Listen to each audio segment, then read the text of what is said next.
Hello, everyone, and welcome to the Jamb Literary Challenge Part 1. This is a revision that tests your knowledge on how prepared you are for your Jamb Literature in English examination. So, we are going to be challenging yourself with these likely literature questions.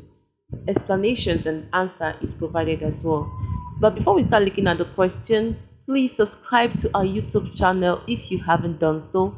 Like this video and click on the notification bell so that you'll be the first to know whenever an educative video like this drops.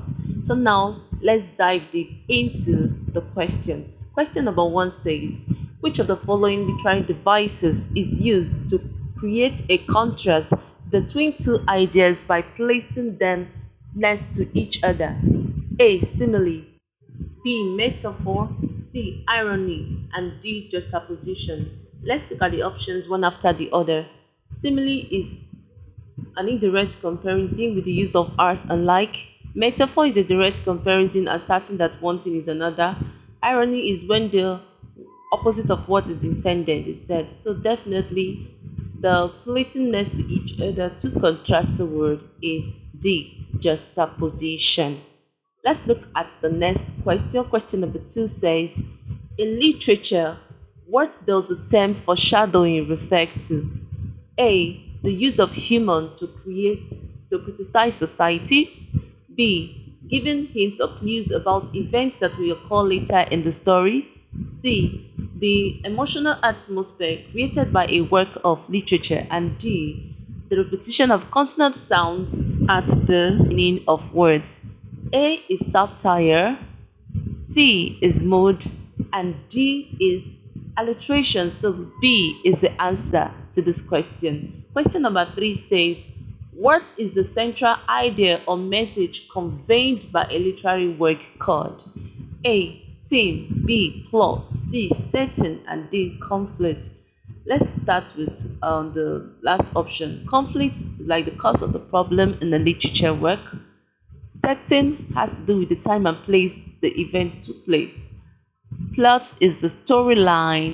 So, A, theme is the answer to this question. Let's look at the next question. Question number four says, which of the following is not a type of point of view commonly used in literature?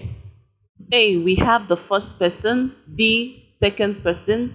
C. Third person limited. And D. Fourth person. Let's look at the options one after the other. A is commonly used, the use of the first person pronoun. B. You is commonly used. C. Third person limited is also called the omniscient point of view, so it is also commonly used. Definitely D. Fourth person is the answer to this question. Question number five says, what literary term refers to the time and place in which a story takes place? A. Theme. B. Setting. C. Plot. And D. Conflict. The theme, like we already know, is the central idea. Plot is the storyline. Then conflict is the cause of the problem in a literature work.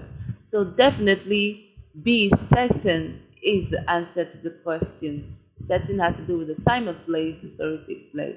Question number six says, which of the following literary terms describes the emotional atmosphere or feeling created by a work of literature? A. Theme. B. Mood. C. Tone. And D. Symbolism. Let's start with the last option. Symbolism has to do with the use of symbols to create ideas or image.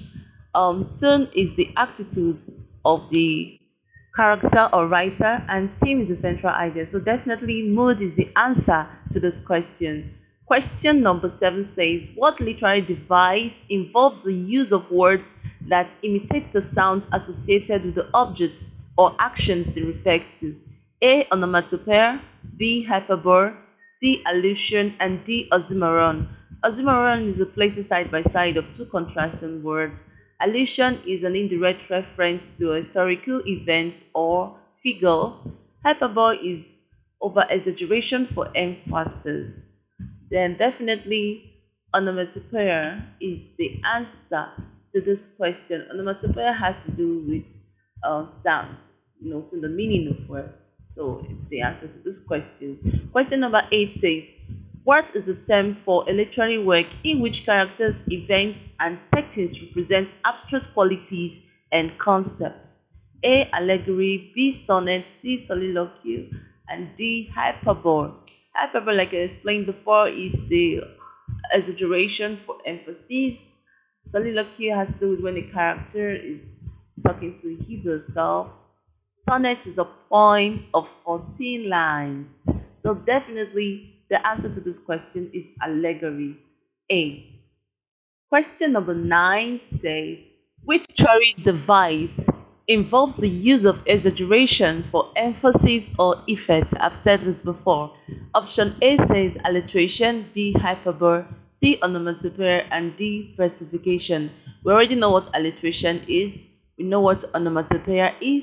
The personification, the last option, has to do with attributing human characteristics or qualities to non-living things, vice versa. So definitely, hyperbole, like I explained before, is the answer to this question. The last question for today, question number 10, says, what is the term for the central character in a literary work who undergoes a significant change or development? A. Protagonist, B. Antagonist, C. Static character, and D. Dynamic character. The protagonist is the central character in a literature work. The antagonist is the character that always opposes the protagonist positively or negatively. The static character does not undergo any significant development. So definitely the answer to this question number 10, dynamic character. Thanks for watching this video. Please subscribe to our YouTube channel and this tutorial if you haven't done so. God bless you. Thank you.